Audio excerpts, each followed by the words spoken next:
वह दिन क्यों रहा जब कहा गया कि मां गर्भवती है? मैं अपनी मां के पेट में मर क्यों नहीं गया? आपको पता है, कई बार आपकी जिंदगी बड़ी हल्की होनी चाहिए, पर कई लोगों की जिंदगी इन दिनों में बड़ी भारी है। पहला सवाल उनसे पूछो, आप कैसे हो? अरे मैं बहुत अच्छा हूं। अच्छा, आपके घर चल सकते हैं चाय वाय पी के? चलो ना। और चाय जैसे चालू हो, ये जो उसने कहा ना मैं बहुत अच्छा हूं, सब निपट जाएगा। और भाई तू बता, क्या बताऊं, मर गए हम तो। क्यों, क्या हुआ? महंगाई देख रहा है। मैंने तो सोचा मैं बेबी प्लान ही ना करूं। एक भाई मुझे मिले रिसेंटली, उन्होंने कहा मैं तो मर ही गया हूं। उसके बाद मैंने कहा डैडी, डैडी टपक गए, मां लुढ़क गई, ऐसे ऐसे वर्ड्स, मां लुढ़क गई, बाप टपक गए। मैंने कहा बहन 30 की हो गई है, वो देख सामने बैठी है, शादी नहीं होनी है। लड़के वाले बोल रहे हैं BMW चाहिए। BMW ऑटो रिक्शा भी नहीं है। बहुत सारे जो लोग हैं ना, एक फेक स्माइल लेके, एक झूठी मुस्कुराहट लेके जिंदगी जीते हैं। पर काश हम इन दिनों में प्रीचिंग कम करके हम लोगों को सुनना शुरू करें, तो हमें समझ में आएगा कि हमारे बाजू में बैठा हुआ व्यक्ति कहां से गुजर रहा है। मैं आपको एक सलाह दूं, मानेंगे? बोलो कम, सुनो ज्यादा। आप बहुत आशीषित होंगे। सिर्फ सब जगह पे बात मत करो, हर जगह पे मत बताओ कि मेरे पास क्या क्या है। कभी कभी ये भी सुन लो किसी का कि उनके पास क्या कुछ नहीं है। बहुत बार हमारा जीवन जो है ना, बहुत भारी भारी, फ्रेशनेस नहीं होती है, उसमें कोई ताजगी नहीं होती। आप जानते हो मुख्य कारण क्या है? उसका एक मेन रीजन क्या है? कहिए पास वाले को, आपने अपना जुआ उठाया। यीशु ने कहा अपना जुआ मुझे दो और मेरा जुआ खुद उठा लो। जुए का मतलब होता है वजन। उन दिनों में लोग, जब आज आप देखिए, आज की खेती ट्रैक्टर से होती है। अमीर किसान जो थोड़ा बहुत कमा लेते हैं वो ट्रैक्टर ले लेते हैं, लेकिन आज भी बहुत सारे किसान ट्रैक्टर अफोर्ड नहीं कर पाते। वो आज भी पुराने वे से दो भैंस लेके या तो काउस लेके एक लकड़ी और उसके बीच में बिल्कुल सलिए की तरह एक डाल के जमीन को उखाड़ते हैं। उसे क्या कहते हैं? जुआ, वजन। मैं आपसे एक बात पूछना चाहता हूं वचन को शुरू करने से पहले। ऐसा कोई व्यक्ति नहीं होगा जो यहां पर कह सके कि मेरे हालात सभी ठीक हैं। हमारे जिंदगियों में कुछ हालात होते हैं और उनसे हम लड़ते हैं। जानते हो कैसे कैसे लड़ते हैं? जब वो हमारे माइंड में हिट करते हैं ना, हम उन्हें एक पॉजिटिव थॉट देते हैं, सब ठीक हो जाएगा, मेरा प्रभु मेरे साथ में है ना। लेकिन आप जानते हो कई बार हम थक जाते हैं। हम सोचते हैं कहां कुछ ठीक हो रहा है। एक तरफ जानते हो ये लड़ाइयां कहां चलती है? ये लड़ाइयां दिमाग में चलती है। मुझे कई बार जब सिचुएशंस दिखाई देती है ना, मैं अपने आप से कहता हूं नहीं, मैंने कन्फेस किया था, मैंने बिलीव किया था, मैंने खुदा पे रखा था। लेकिन कई बार मैं देखता हूं, फिर मैं उनके ऊपर काम करना स्टार्ट कर देता हूं।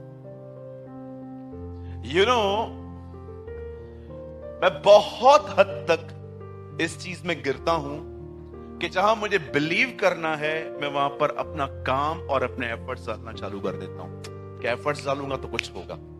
इसमें कुछ गलत नहीं है, लेकिन कुछ और भी चीजें हैं जो मैं आपको समझाना चाहता हूं आज। देखिए, इस बाइबल मुकद्दस में, इस कलाम पाक में एक बहन का जिक्र हुआ है जिसका नाम था हन्ना। मैं आपको बताना चाहता हूं, हन्ना भी एक तरह से सारा की तरह बांझ थी। बांझ कोई बुरा वर्ड नहीं है, इंग्लिश में हम इसे ये भी कहते हैं अ चाइल्डलेस वुमेन, एक ऐसी बहन जिसके अंदर बेबी नहीं आ सकता। अब हुआ क्या, जब इसके पति ने देखा कि इसे बच्चा नहीं हो रहा है, तो कहां ना कहां उसने एक सेकंड मैरिज की और दूसरी पत्नी से उसे बच्चे हो गए। अब सोचो, दो औरतें एक घर में रहती हैं, एक से बच्चा हुआ, दूसरे से नहीं हुआ। और अब जानते क्या हो रहा है? और सुनिए भाइयों, इसमें से कुछ गलत शिक्षा मत ले लेना। ओके, बोलो बाजू वाले को, तेरे लिए एक ही ठीक है। पता नहीं, मेरे को लगा कोई बोलता है हाँ ऐसा भी होता है। ऐसा बिल्कुल नहीं होता। बाइबल में लिखा है अपनी अपनी पत्नी से अपने समान। बोलो बाजू वाले को, बोलो अपनी अपनी।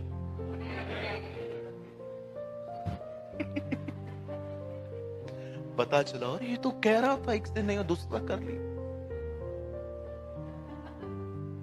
चलो कुछ सेटिंग करते। कोई सेटिंग नहीं हो सकती, ठीक है? ये पुराना नियम था। Don't do this. कभी सोचना भी मत। और याद रखिएगा, अगर आप एक मैरिड व्यक्ति हैं और आपका किसी और से अफेयर है, मैं आपको बताना चाहता हूं प्रभु आपका सामना करेगा। और सदैव यस आमीन बोलो।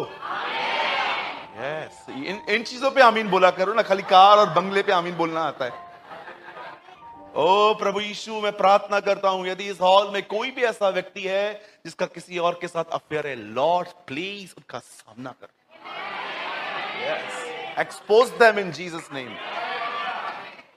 You know the Bible says, Paul कहता है इस बारे में कोई अपने भाई को न ठगे। ठगना है, परमेश्वर इस घटिया काम को कभी सपोर्ट नहीं करने वाला। इवन मैं आपको बताना चाहता हूं, जिस दिन खुदा ने आपका सामना करना स्टार्ट किया, जानते हैं आपके साथ क्या होगा? वो आपको ऐसी जगह पे ले आएगा जहां पर आप जानते हो क्या कहोगे? सब ले ले पर इस पनिशमेंट को ले ले। तू मेरा सब ले ले, मुझे कोई नहीं चाहिए, इस पनिशमेंट को मुझसे ले ले। आपको पता है परमेश्वर को, आई नो आप में से बहुत लोग नहीं समझ पाएंगे ये बात, रिलीजियस तो बिल्कुल भी नहीं समझ पाएंगे। आप जानते हो परमेश्वर को आपको बचाने का लास्ट चांस क्या होता है? एक लास्ट चीज जो अगर वो जानता है ये करने के बाद ही थोड़ी होप है ये बच सकता है। जानते हो क्या? Publicly expose. वो जानता है इसे बचाने का एक यही अंतिम रास्ता है।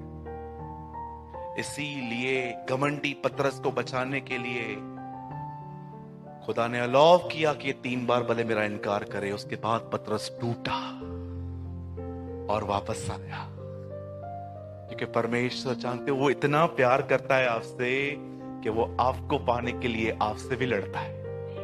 What a God we have! हमें पाने के लिए वो हमसे भी लड़ सकता है, क्योंकि वो जानता है खुदा ने आपके लिए जिंदगी दी है, यीशु ने आपके लिए जीवन दिया है। इसीलिए मैं आपसे हमेशा कहना चाहता हूं, अगर आप एक मैरिड हैं, आपकी शादी हो गई, डन, नो यू टर्न। शादी हो गई, दूसरी से भी बात कर रहे हो, सिम कार्ड रखे हैं अलग अलग, पिता मैं प्रार्थना करता हूं ये सिम कार्ड उसकी बीवी के हाथ में लगे। यस आमीन। एक तो कुछ तालियां बजा रही। कोई तो है जो हमारी तरफ से बात करता है। हमारे तो मुंह बंद करके रखे हैं इन्होंने।